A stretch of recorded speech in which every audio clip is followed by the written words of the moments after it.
shuddered at the thought that their slaves were now their masters on the battlefield. The nightmare, of course, is the enemy within. These people are literally in your own house, in your own rooms, taking care of you. It really is the idea that the enemy is all around you, and this must have had a tremendously corrosive effect upon people's sense of security.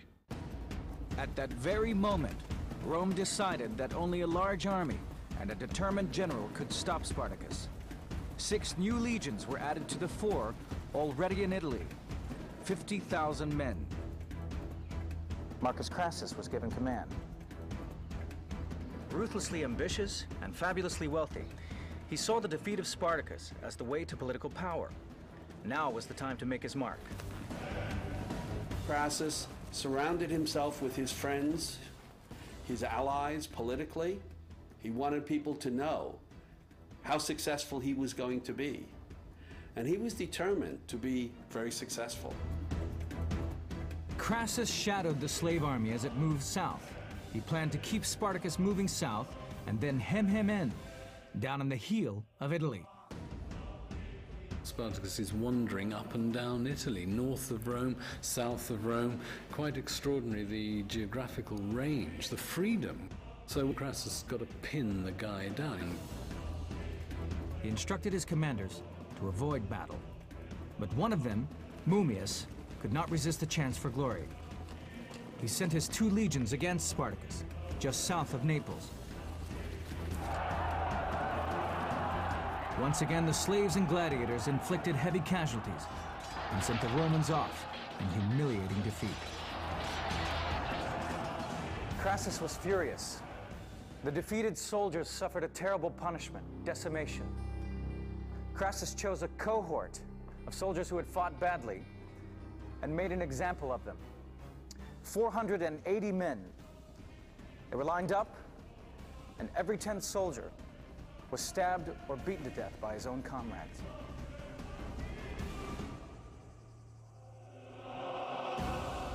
We're told that this improved the morale of the other Roman forces, which tells us something about the way the Romans thought about war, as well as about the ruthlessness of Crassus. Presumably, it focused the attention of the others on their next battle. The Roman soldiers realized they had more to fear from their commanders than the enemy, and discipline was restored.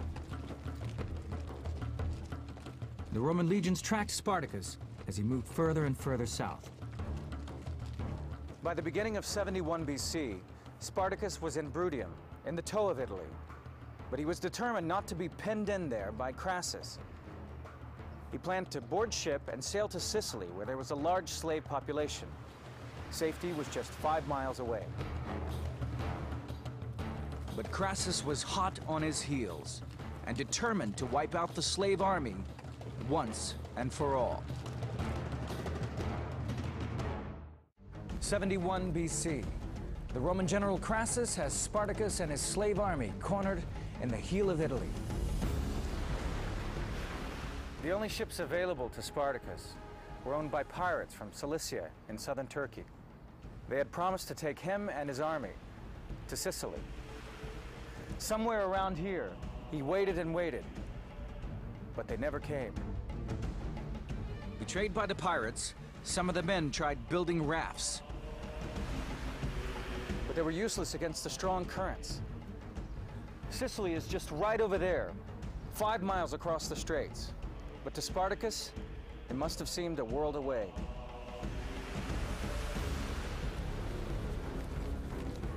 Now Crassus closed in with an army of 32,000 men. He ordered his troops to build a ditch and a wall across Bruttium from one coast to the other. It was 40 miles long. When it was completed, Spartacus was trapped. But Rome did not place all her hopes in Crassus. The great general Pompey had won many victories in Spain. Now, he and his legions were recalled back to Italy.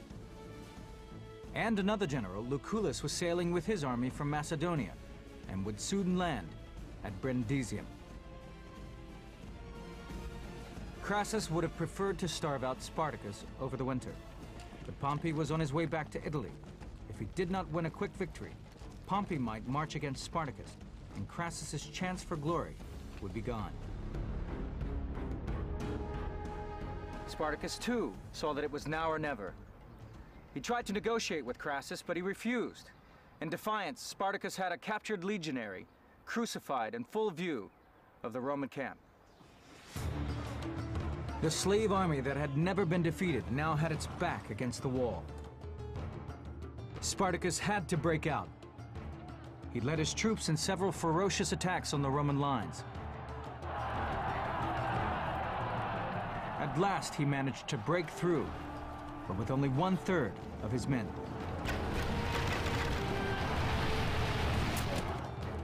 He could not escape by sea and had no choice but to head north. Crassus followed and attacked Spartacus again. The gladiators knew that they had to win or die. They were defeated, and 12,000 lost their lives. One of the things we see again and again is that Rome's opponent do better when they do not fight fixed battles. Spartacus was a great guerrilla leader, but if he had to fight in a formal military context, his slaves simply didn't have the discipline to confront a Roman legion. Spartacus struggled on with what was left of his army, Crassus in hot pursuit. In a desperate bid to gain the upper hand, Spartacus turned and attacked him at the river Sila. He killed his own horse to show his men there could be no retreat.